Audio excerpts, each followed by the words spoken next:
Hello, Jim Kearns, NC State turfgrass pathologist here to talk to you about moving from spring to summer for turf bugs and rock and roll. So those of you who've been around North Carolina, the transition zone, know that our spring was very unique. And I think one of the first things I want to address, especially for warm season grasses and somewhat bent grasses as well, is patience.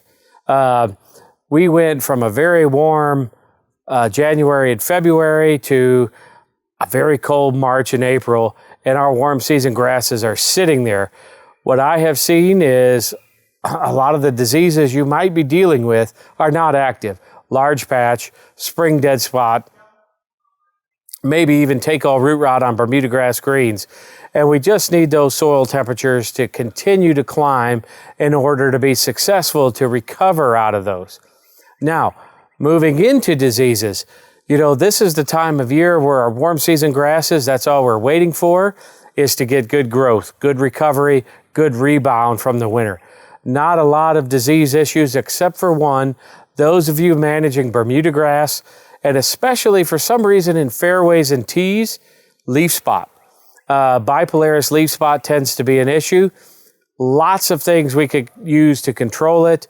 Simple things, chlorothalonil, iprodione, something like an Exteris can also be a good thing that we can use. Now, as we're transitioning to summer, we're getting to these soil temperature ranges about 60 to 65 degrees, maybe even 70. We need to be thinking about preventative fairy ring applications, preventative Pythium root rot applications, those of you with Pythium, creeping bentgrass putting greens. So we're building these programs to set us up for success for the rest of the year. Opening putting greens up, I think, are very important this time of year. But I think this is our time of year to really take a look at your fungicide programs and where are we getting the best bang for our buck? How can we prevent fairy ring, summer patch on creeping bentgrass putting greens, Pythium root rot for Bermuda grass putting greens, fairy ring, getting some knockdown of take-all root rot, and ones we haven't talked about much on this series. This is the time of year for nematode suppression, sting nematode suppression. We think at least root knot nematode suppression. Okay, so that's what I want you to think about leading into summer. And those of you in the landscape, we are getting into the time of year to where we're going to start making our preventative brown patch applications on tall fescue. Typically, we think of those as those nighttime temps consistently get at 65 to 70 degrees.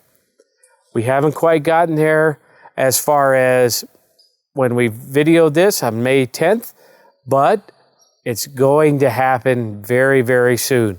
So typically what we say here in North Carolina, brown patch, somewhere between May 15th and June 1st for those initial applications, and they're going to work great. Now, I know it's a little bit ahead of the game, but I want to do this because we're transitioning into summer. Those of you on tall fescue, please be ready to manage gray leaf spot. That has been a much bigger issue over the past 5 years, and I want you to start thinking about planning in those applications around July 1st. Okay, not quite there yet, but we're leading into that summer. Thiophanate methyl, a DMI, mixed with your QOIs are going to be fantastic.